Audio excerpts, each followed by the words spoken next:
Ladies and gentlemen, welcome to Hero Movie Podcast, your greatest source for superhero movie and television discussion in the multiverse.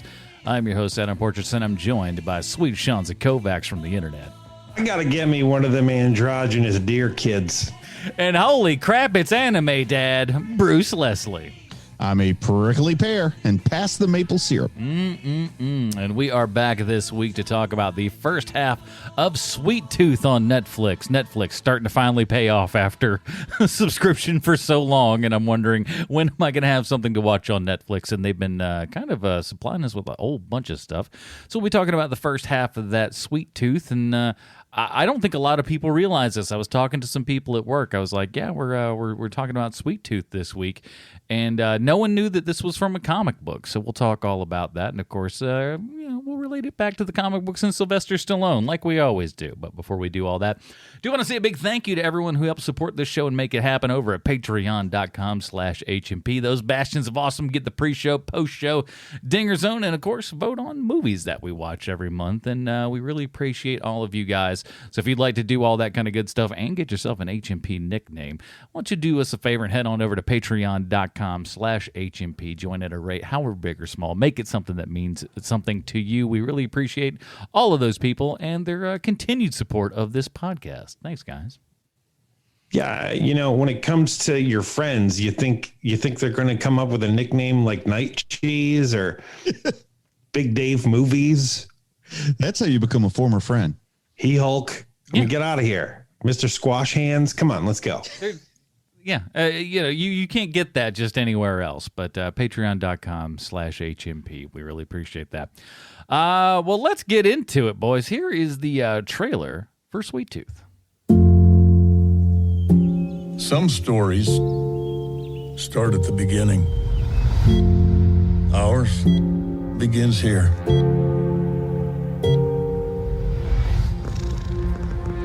What the? No one knew which came first. The hybrids or the virus? But that question would become the biggest mystery of our lifetime. This is a story about a very special boy. A boy we come to know as Sweet Tooth.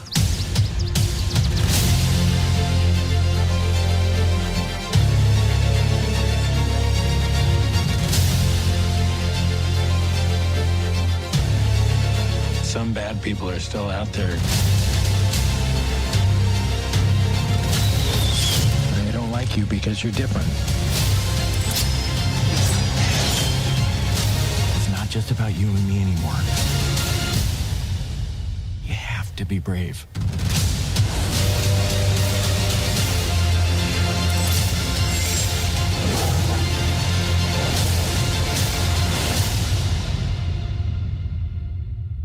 Alrighty, that was the trailer for Sweet Tooth. We're talking the first, 4 episodes available right now on Netflix. Let's see. I think we know what time it is. It's time for Bruce's Comic Book Connection. Bruce, as I said, maybe not a lot of people know about the comic book backstory, but let's see what you got. Sweet Tooth is a Vertigo comic written and drawn by Jeff Lemire, and it was first published in 2009, a little bit longer ago than I thought. The series was completed in 2013 with an initial run of 40 issues, but in the beginning it was unclear how long it would run. Being published by Vertigo as a monthly title, its continuation was always dependent on month-to-month sales. And the sales were good enough that it did get to run for the 40 or so issues Lemire reports he had planned out in his head. As is usually the case, the adaptation varies somewhat from the source material, but not necessarily in major ways. In the comics, Jeopard is a hockey player rather than a football player, and with Lemire being a honest-to-goodness Canadian, that makes sense. I also don't think we find out about the plague until a little later in the story with the comic. And also, originally, the dad was super religious in the comics and taught Sweet Tooth a lot about religious prophecy, which really fits in well with the comic about humans going extinct, but it looks like Netflix backed off on that angle. I always felt like Sweet Tooth was a Vertigo response to Image's hit comic The Walking Dead, but I can't really see that Lemire responded to it as such. But apocalyptic dystopias were all the rage in the noughties, so it's unfair to lay all the influence at the feet of one particular property. I know with the past year and a half or so, the comic may feel a little bit timely or even exploitative, but it was written 12 years ago. And why The Last Man would probably have those same accusations delivered in its direction, even though it feels to me like that adaptation has been in development since the Ford administration. Lemire did return to Sweet Tooth in 2020 with a sequel aptly titled The Return. The sequel series is set in a future in which the hybrids now dominate the earth and humans are the hunted ones in exile. A new deer antler boy is born, maybe a messiah, maybe Gus reincarnated. And with him comes a virus that affects hybrids rather than humans. Sort of like the first story, but kind of flipped. Anyway, that's Sweet Tooth by the incredibly talented and prolific writer-artist, Canadian Jeff Lemire. And if you notice, I alternated that last name pronunciation just so I could cover my bases. Hey, that's the smartest thing that you can do right there. That way somebody's like, well, you said it right half the time. And I'm like, well, You're welcome. That's half the time correct then now, isn't it, sir? You're welcome. Thank you very much. Answer that. Lemire. House of Pepper Incorporated. So, Bruce, if that trailer and your comic book connection wasn't enough, let me sell everybody on Sweet Tooth because this show's got everything, okay? Candy bar pornography, parental death, mutant babies, virus talk, antlers, tree drilling, horse puppetry, fire sacrifices, Pop-Tarts, bumper cars, gangs, amazingly animated ears, charades, the best horse kick since Paul Blart Mall Cop 2, half-breed cosplay. This thing's got it all. Oh, I love it that you dropped the Paul Blart 2 reference because that's the only thing I thought of when I saw that horse kick. I sat through that whole movie for that horse kick just as the small child who was in that movie as well. He cheered when it happened. I didn't hear a peep out of him the rest of that film. Unlike Paul Blart Mall Cop, it is so satisfying when that lady gets kicked by the horse. And I'm calling my shot right now because this is the first time I've seen it where Will Forte is being directed and being reined in on his craziness. Mm-hmm. And he is amazing in the show. He is going, it might not be soon, but he is going to be a gigantic movie star. I mean, like massively, massively huge movie star. As long as he can be around directors who are like, let's bring it in, Will. We got to bring it in, Will. So you're saying just a different approach than MacGruber. It's basically what he's doing in this movie is no different than things that you've seen him do on like TV show. I'm sorry. It's no different than the stuff that he does on 30 Rock or in one of the 2 Bob Odenkirk movies that he's in, except he's being completely reined in. And look, don't go for every single laugh you can possibly go for. Like we're looking for pathos here. And he does do I'm a normal guy who's a little bit crazy. He does that so well that you believe it instantly when you see him running through Yellowstone with that baby in his arms. Yeah. You can totally see Will Forte doing that. Like you can completely see him doing that. When I was watching that first episode, because, spoiler here, I think he's only in the first episode. At least that's the only time I remember from the first 4, to say the least. Yeah. I kind of wondered if the director took like a Kubrick approach where you do so many takes that he's just too exhausted to give it his all there near the end. And those are the ones you go with. I don't think so, man, because, generally his approach is a physical approach first. That's kind of his acting technique. You can tell just by the way that he presents himself as a character, whether it's with crazy hair or clothes or even with the gait of his walk in some situations. But when it comes to this movie, none of that is there. He's trying to play as normal as Will Forte can. And it's just terrific. I really enjoyed his performance in this. I think I'm with you 100% that I haven't seen everything he's done, but I'm more impressed with him here than anything I've seen. I think he's one of those guys that's like, like Bill Hader or Adam Sandler. If you give them the right material, they can just be gangbusters with it. Yes, but the only difference is with somebody like Bill Hader, like Hader reins himself in when he has to. That's true. That's true. Forte will never do that ever. my favorite still of his, and I guess this was because I was working overnight news at the time, and I was always watching Conan. When they had they had Will Forte coming in as Ted Turner, riding a big stuffed bison or whatever, and he called him Teddy Jr. And that he would just scream crap at Conan for 10 minutes, and that was the bit about how he sucked and how Ted Turner was the best person in the world, and he was gonna just do whatever he wanted to do because he's Ted Turner, damn it. But this show doesn't have any of that. It's got kids with antlers and a dog kid. There's a dog child in this, and I thought there were so many ladies who had all of their dreams come true.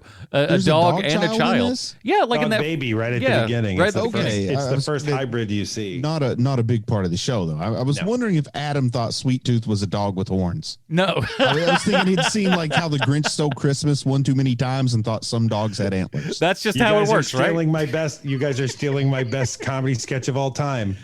It's called The Planet of the Bears, and it's just the Planet of the Apes, but Charlton Heston keeps calling them bears. That's great. Get your damn paws off me, you damn dirty bear. Listen. And then someone far off in the distance goes, apes. We're clearly apes. I like that. I'd watch that movie. Yeah. I had no idea what to really expect from this going in. I remember seeing Sweet Tooth illustrations, probably in Wizard or something like that, around the time that this came out and everything. That seems to line up in my brain. But it was house ads in DC Comics. Yeah. I mean, you would have run across it. Probably a poster up if you go to the comic shop. Sure. But so, Sean, you were a big fan of the book. I was, and I will say this, not to say that Bruce was totally wrong in his comic book connection, but you are, one of the biggest things about the difference between the book and this show is that the book is basically, the theme of that book is everyone and everything is awful always, whereas the show has such hope and inspiration in it. And it's coming directly from Gus, and that it's surprising. It was surprising to me because Sweet Tooth is such a lovely book. It's just there's something just really like classic about it in a way. And I just wanted to kind of build on what you said there, because like the biggest Jeff Lemire fan that I know is Chris Elvins. I mean, he loves everything Jeff Lemire's written. He has like both original single issues and trades of like absolutely everything. Loves the Sweet Tooth comic, hated the Netflix show. Of course. And his reason for hating it isn't even like it's not as good as the comic, but he said he knew it was going to be tough because just like you said, that comic is, his word is somber. My word would be depressing. Like, you know what I mean? Like everything is awful. People are awful. Everything just gets awful. And he said he could handle it for 15 minutes once a month. That's about how long it would take him to read an issue, 15 to 20 minutes once a month. But he said there's no way he could sit down and watch like 8 hours straight. He struggled to make it through an episode and a half just because in his head, he knew the betrayal that was coming. He knew the depressing truth of the story. There's no mystery if you've read the comic, and he just couldn't like handle it. Like it made him too darn like bummed out. And, not to say that it's not well made, but he just too much. It's like an hour at a time was too much for him. But you didn't feel that at all. You did. Cause I thought that first episode felt surprisingly hopeful. I was expecting a very different show. And I absolutely loved that first episode. Like it had me celebrating in a couple of different ways, not to mention the production value is so much higher than anything that we saw in Jupiter's Legacy, in my opinion. Oh, like the lighting alone was amazing in that first episode. Yes, totally agree. And I did watch this under different circumstances because Jupiter's Legacy, I had all the time in the world and just kept putting it off. Whereas with this, I had to bum rush watching this in order to get all the episodes in, all 4 episodes. And so I was not looking forward to seeing it this weekend. But by the time you get in like 10 minutes into that first episode, I was in baby. Like I totally loved the show. It brought me back to the book. I totally get Chris's not non-enjoyment of this show, specifically because of just how awful all the characters are in Sweet Tooth, with the exception of Sweet Tooth himself. I mean, even the dad is just bat nuts crazy in the book, and he's so much more playful in this show. And to be honest with you, I much prefer it. It's a far better version to me, because it's my preference also. Like I am not a depressed person per se, but I don't like watching a ton of depressing television shows. And I think one thing that really helped me just with the look, like I thought that first episode looks beautiful. Now it changes gears by episode 2, but just everything out in the woods with the sunshine in the forest and stuff. I mean, I just thought it looked beautiful. And, when I think, gee, what's the last Netflix stuff I've watched is like Thunder Force and Jupiter's Legacy and stuff produced by Netflix. I don't care how much money they spend. It still looks cheap to me. The ridiculous. And I think one key here is this was produced by Warner Brothers. Now, Warner Brothers and Team Downey, I think I read. So yes. What I don't understand is why Warner Brothers made such a nice looking show and then shopped it out instead of keeping it. They have multiple ways they could have put this out there. I totally know the story behind this. Do you, Adam? I do not know.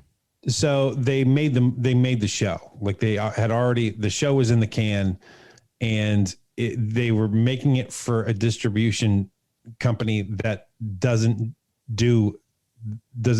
distribute anymore. Like it had already been purchased. It was Hulu. Yeah. It was Hulu. And Hulu dumped it. Right. It was Fox, because it was a Fox property. And then once Fox got bought out by Disney dumped the property. So Warner Brothers was like, oh, shoot, we'll do it. We'll buy it. And it's already been made, done. And so they did. And when you look at it, there's so much craft in this show. One of the telltale signs of if you're watching a good show or not is seeing depth of field in the woods. Because when you're watching some terrible, like 80s sci-fi Terminator ripoff, they've got 8 lights total. It's awful. It just looks so bad and flat and terrible. Everything that's in the woods with this show, you feel like the woods. You can feel the edge of the woods. You can feel like the depth of field to the woods, the lighting, like you said, Bruce. It's just it's such an easy tell of the people who are making this movie if they're gifted at the job or not. Yeah, the sunlight looks like sunlight and not a floodlight. Right. Yeah. Overall, I also though I there's a whole lot about the business of entertainment that's just beyond me. But I kind of wonder, like, if Warner Brothers has this and they don't have enough confidence to put it on HBO Max, then why would Netflix want to buy it? Like, there's still that part of it that confuses me. I think that was the deal, though. I think that's probably a deal that was made on the Downey side of things, the Team Downey side of things. Yeah. Because they were the shepherds of this show. Make no mistake about it. If Robert Downey Jr. had nothing to do with this show, we would never have seen it. And I guess, like, if it's a co-production and Warner Brothers wants to put it on HBO Max, they've got to outbid Netflix. Yes. Now, how in the comics themselves and everything, how is the story itself kind of told? Because this is what, as coming in from like an outsider's point of view, looking at these first 4 episodes, we have a couple of different, I don't want to, for lack of a better term, I'm going to call them timelines, but because we have different segments that we're kind of looking at. Here's this couple is, they've got their whole deal. Sweet Tooth has his whole deal. I feel like there's one other thing that I'm forgetting off the top of my head, but there's the zoo. I think maybe you're thinking about the zoo. Yeah. So I'm trying to map out if these are all concurrent, if they're not, because it feels like at least this far into the season, it feels like there's a lot of mystery being built up because I really don't know a whole lot. I feel like they're doing a good job, and I don't mean this in a bad way, but I feel like they're doing a good job in kind of keeping some of the secret alive to make me want to go, oh, where is this going? I have no idea, like, because there's talk of whether the virus is a real thing. Did these hybrids cause the virus? No, the virus was there before the hybrids. Are the hybrids a special sort of thing? I like how there's a lot of mystery in that, and they don't spill everything out into the table for you to read right away. Yeah, you're right, because but keep in mind that the end of each issue of Sweet Tooth is a hammer drop, right? Like you get another bit of information that you didn't have previously, because they want to leave you on that cliffhanger, because Lemire is a terrific writer. So, you got to think there's 40 issues. So that is the way that they're parsing out information to the story. Whereas with the television show, they're doing a pretty good job of keeping the mystery of it all alive, but also giving you hints so that stuff doesn't come out of nowhere. Like, once you learn that, the way that they're making this antidote, basically, or this drug for the pinky wiggle disease, once, like, you basically know what's going on. Like, once you find out what the problem the doctor has with it, you're like, oh, I think there's only one thing that could be, Yeah. And I would say, like, because they're not telling all the stories at once, like you see the Zeus story later on, then of course the timeline's going to back up to when she first got there and when the pig girl was a baby. But like by the end of episode 4, and tell me if I'm wrong here, Sean, but I think you can say that roughly everything is concurrent by the end of episode 4. It feels that way. I haven't read Sweet Tooth in a long time, because it really is a bummer read. But it sure feels that way, man. It feels like they're about caught up to where the books would be at that point. But I again, do not quote me on that. Yeah, and I would say it's a pretty safe bet that we're not getting some kind of Westworld dual timeline going on. No. They're not mucking around with time. Although I will tell you that there is one moment where there's a woman who looks like another actress on the show. And I was like, oh, wow, they really mess with the time there. And I was like, oh, no. Just a separate person. Just a different person. Yeah. That's how it was for me in of all things Saw 5. It was like all these characters look exactly alike. I'm like, I can't tell who anybody is anymore. And, it's not just Sweet Tooth. It's also The Walking Dead. It's also other sort of post-apocalyptic stories. But even though the clothes are kind of dingy and worn out, everybody seems like they have remarkably well taken care of hair and skin after the apocalypse, like every post-apocalyptic show I see. I always love apocalyptic teeth. Everybody's got these Yes. gorgeous teeth, like teeth better than I got now. And I'm like, this is no apocalyptic wasteland. And they just show these bright, shiny chompers, and it's like, put a little bit of coffee grounds in there, man. Try to paint those bad boys up a little bit. Make me feel better. It's like the women still continue to shave their legs after the apocalypse. What's up with that? Well, I don't want to look unkempt around here at the apocalypse. So there's only a few men left, and I got to, woo the right one. Now, what do you think about Josh Brolin's narration? I love it. There's something, we were talking about this last week with the lead actor on Jupiter's Legacy, where the older he gets, he's plussing himself, James Brolin, where his voice as an old person is way, way better than his voice from the 70s. He's got the best kindly old grandfather voice now. Man, it's great. And even if you look at something like The Master of Disguise, like his role in The Master of Disguise, like that's a classic film. Super, super classic. There's something off about him in that movie, because he's not exactly that guy that he's playing in that movie. Like it's a little miscast. It's not a perfect casting choice. Whereas on Sweet Tooth, that voice is exactly the voice that needs to be the narrator on this show. And honestly, I wouldn't have identified that it was Josh Brolin without the credits at first. James Brolin. It'd be really cool if it was Josh Brolin. His papa. Yeah, but I wouldn't have realized it was James Brolin if I hadn't seen his name in the credits. Yeah, I had to look it up, because I said, I know that voice. Where do I know that voice from?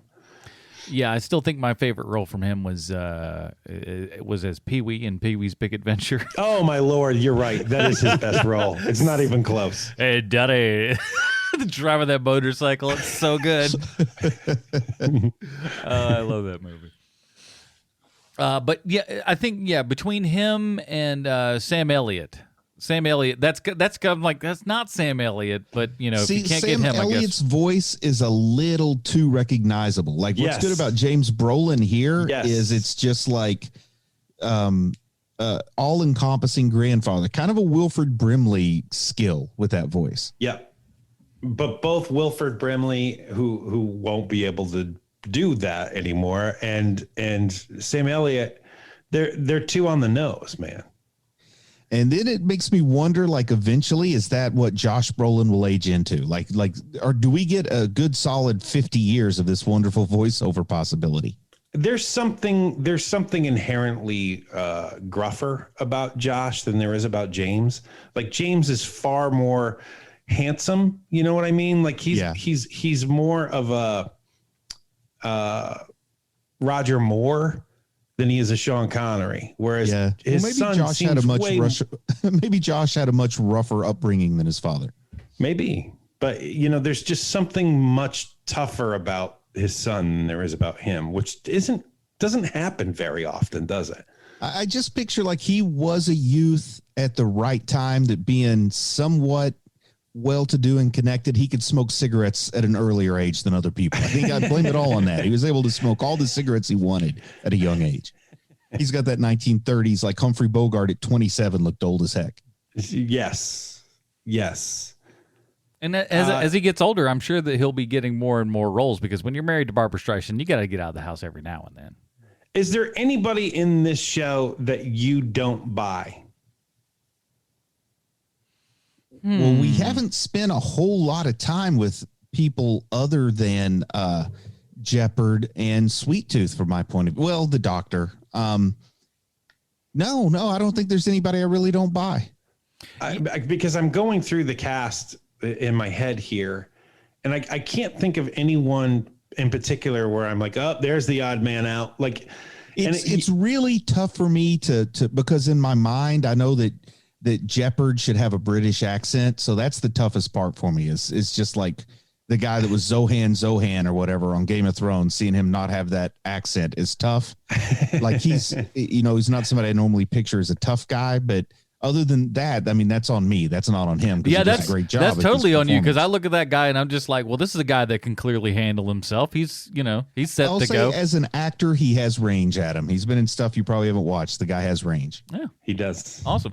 And I thought, like, I like the fact that, when this thing starts out, you've got Will Forte there, and again, not knowing anything, I'm like, oh, this is going to be kind of there's like a lone wolf and cub thing going on, and then it's like, oh, well, not if Dad dies in the first episode, so that's no good. Then that goes on. You have another kind of surrogate father figure. Then we do kind of get it's still a lone wolf and cub once Jeopard shows up, until maybe it isn't. Yeah, right. And I like that in the questioning of who's here to get me, who's not out to get me, and all that kind of stuff, and really just learning what this kid is learning about the world basically at the exact same time that he is. I think that's a fantastic way to tell that story and really get me involved into trying to learn about things through the lens of this kid who's never seen any of this stuff before. It's pretty cool. And when it comes to the child performances in this show, it might be some of the best child performances I've seen in a very long time. Yeah, I'm impressed with Gus. Yeah, the kid who plays Gus, Christian Convery is his name.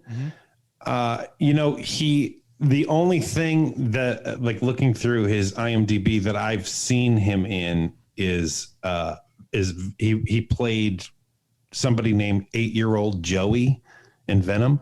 I don't remember him in it, but he clearly was in it, and he's so good in this show that he doesn't act like a child actor does. He seems like a kid in real life, just like a regular, especially a genuineness that you don't think you could fake, but apparently he is, because he's acting, unless he doesn't know that he's acting. Right. And there's like just his playtime stuff. Cause one of the very interesting things about this show is that the kid messes up all the time. Like he makes really dumb decisions cause he's a child and he keeps barely making it out. And it's one of my favorite things about the show. Like the kid isn't the smartest thing on the show, but the kid is the most hopeful thing on the show. And it's very interesting. Yeah. And, I've heard you say this before, Adam, but I just want to kind of echo what you've been saying for years is like Hollywood child actors have just stepped their game up so much in the last 10 to 15 years. Yeah, it's hilarious that they still make some of those. I mean, I guess because there's always going to be a market for whatever, but some of those like direct to video Rodriguez, things. We know what you're thinking. No, that wasn't necessarily. Well, I think most of those were done. I feel like I can give a little space there because that's called. Hey, I gave you this script last weekend, and now we're going to do it, and we're going to do it in 15 days, whether you like it or not, and the lines will come out like they're going to come out, and we'll edit them as best that we can. So I don't put too much on that, but I mean like direct to like your Air Bud sequels and things like that. When there are kids that are out there that are just like, I am reading the lines off of a piece of paper. Here I am for you to emote. I am a movie star. All those jobs, all those roles that are drying up as Redbox slowly goes out of business. Exactly. You know what you mean there. But like to be able to see like some child just roll a tear, you're like, did y'all yell at that kid? What happened? That kid seems very truly upset. And it's so good, and I love seeing all the behind the scenes stuff with not for this one particularly, but a lot of those ones with those great kid actors and stuff, and like they've all got such a great connection with reality and stuff. It's none of this stuff phases them. It's all about playtime and them just becoming really good little actors, and it's really astounding. And I'm so glad that we are beyond the era of just the really crummy child actor. And Mickey Rooney, I'm putting you in that book too. Poor Mickey. I'm coming after Mickey 20 years after he's dead, but by God, I'm coming after him. We've all seen Breakfast in the world. We've all seen Breakfast at Tiffany's. He has it coming to him. Let me tell you this though. There was this great documentary, this 100 Years of MGM documentary, and every single old fogey who was at MGM back in the day, every single one of them thought Judy was in love with him. Judy Garland was in love with him. They're like, we had the most special relationship of them all. It's like every single one of those dudes is all like, yeah, that was my girlfriend. I wish she was alive to just be like, I gave no time to any of these boys. They're all horrible.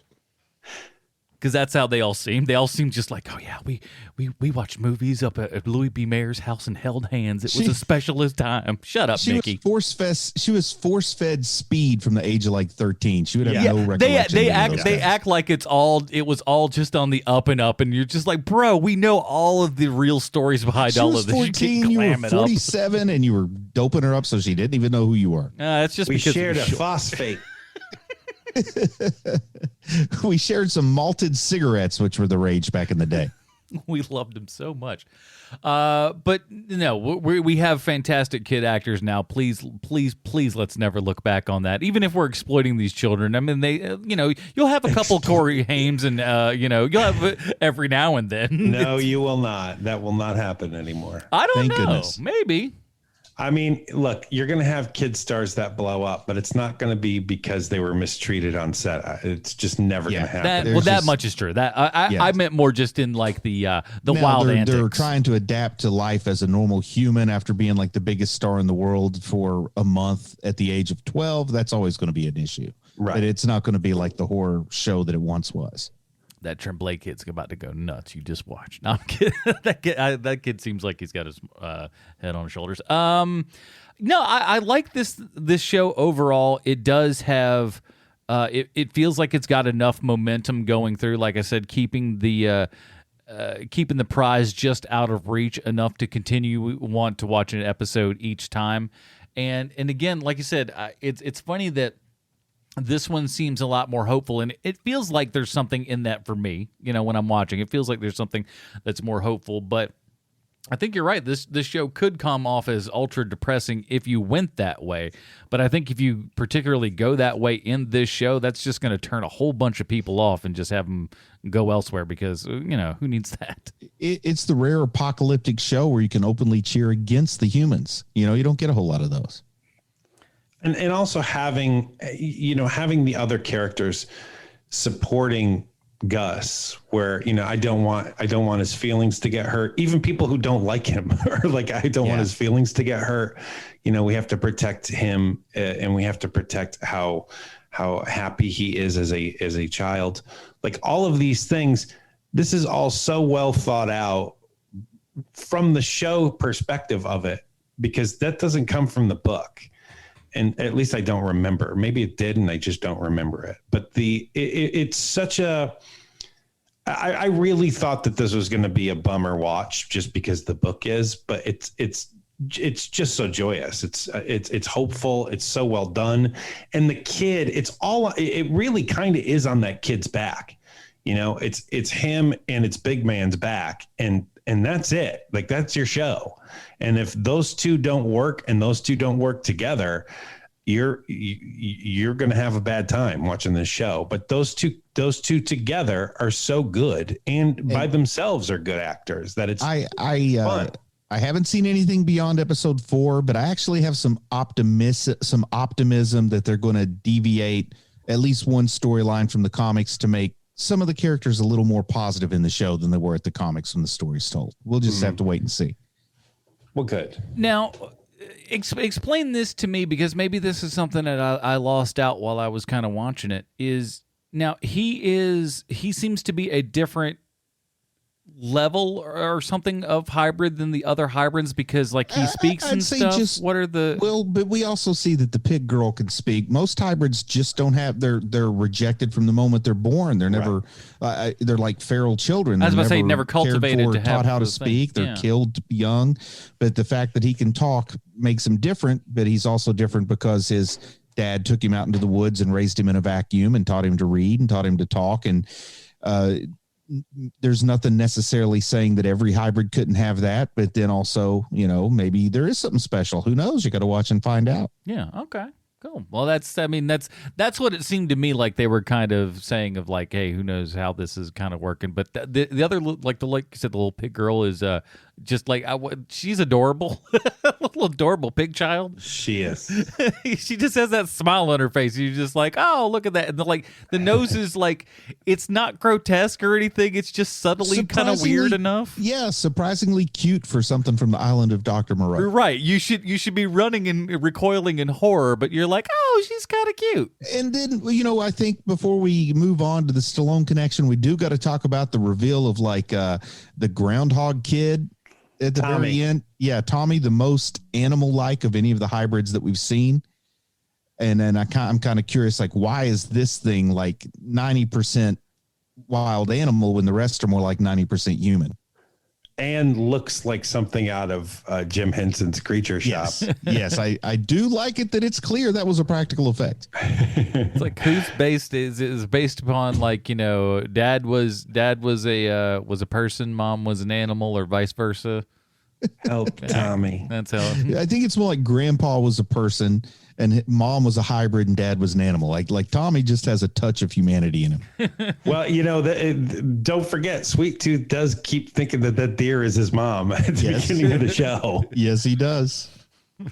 You're just a dumb child, aren't Will you? Forte really wanted to have a flashback scene where that was the case, but he got voted down on that. I'm telling you, I need to do it for the character. It's for the character. It's not even Have for you me. seen MacGruber? I can do a love scene. Terrible. All right, before we get to our rating here, or not even rating, because we only got half the show, but we'll talk about expectations for the second half and everything. But before we do that, we do have to ask ourselves one very important question. It is how this Netflix television show relates back 1-to-1 with Sylvester Stallone. Thank you, Adam. I have a prepared statement. Oh. Ciao, Mr. Stallone. It's Sweet Seanzy, and this week's Stallone connection was not easy to find, seeing as how Sweet Tooth was made in New Zealand, and you've definitely never made a movie there. So this week, the Stallone connection goes through Zoic Studios, which is a special effects house that's worked on everything from The Age of Ultron to the Adam Sandler classic, That's My Boy. The senior vice president of global production for Zoic Studios is Christian Brannon. She started her career in 1992 working as a production office assistant on the movie Amityville 1992. It's About Time. I've never seen this movie, but I'm sure it's one of those really great horror movies from the 90s that totally still holds up, like Ghost Ship and Deep Blue Sea, which Kristen Bannon worked on. But she was already head of production in 2007 when she worked on the TV show Las Vegas, a show that you worked on, Mr. Stallone. Do you two know each other? I don't know anything about TV or movies, so I'm going to guess yes. In case this is your first time listening, we've brought up your cameo appearance on Las Vegas several times because everyone worked on that show. For something no one under the age of 70 has ever watched, it sure does come up a lot more often than you would think. I wish I had more to say this week, but the fact of the matter is I've never seen Las Vegas, so I don't have an informed opinion of the show, just a stupid one. And my opinion is it's terrible. And here we are again, Mr. Stallone. That's how you're connected to this direct-to-Netflix series. I hope to hear from you soon. This is the 359th time we've tried this bit. I'll do better next week. Thank you. Your new best friend, Sweet Chauncey from the internet. He's over here saying Las Vegas is bad. You know what that means. That means old Jimmy's going to come over and break you some legs over here, man. I thought you were going to say something about Josh Duhamel since we talked about him recently. Good old Josh Duhamel's coming in for the backup. Yes, Las Vegas gave birth to Josh Duhamel. Well, it more just fell out. It's just like, there's Josh Duhamel. What do you think? And you're like, Come for the con, stay for the Duhamel. That's Vegas's new slogan. Indeed. Well, here at Hero Movie Podcast, we have our own patented Robin rating system. We don't really do that when we're halfway through the season, but we still want you to go to reddit.com/r/Hero Movie Podcast and check out our Reddit subpage there and everything. Second half, what are we kind of looking forward to? Are we looking forward to? Is this going to be the emotional gut punch that no one needs at this time in our lives, or is it going to be more of a hopeful? Has having unbridled optimism about a property ever come back to bite us in the backside before? Not a once. Because I have nothing but like 100,000% positive thoughts about getting to the second half of this show. I think it's going to be. Y'all looking forward to this new Star Wars? What could ever possibly go wrong? Darth Maul will go down as one of the greatest characters with the most character development of any Star Wars ever. I'm all in on the second half. Sean, I would imagine. Oh, without a doubt. I really enjoyed the show thus far. And it's just so surprising to me because they do it. I mean, the tone of it is so different than the book. And generally when that happens, that's when I get a little cranky, but it was pretty good. I mean, I really, really enjoy the show. Yeah, I'm like I said, the mystery elements have kept me open and on board enough for this. As the acting is kind of really top notch here, and I it's something before we talked about it on this episode. I didn't really even put as much together, but comparatively, especially to the other Netflix stuff, this show does look like an actual thing that people really tried and put their heart and soul and effort into. Can't necessarily say that about the other Netflix stuff. It just happens to be there. So yeah, I'm looking forward to the second half of this. And for those of you that may have, kind of be on the fence about it, I think it's definitely worth a try because I don't know how well the trailer and everything might sell this to people because it's an odd sell overall.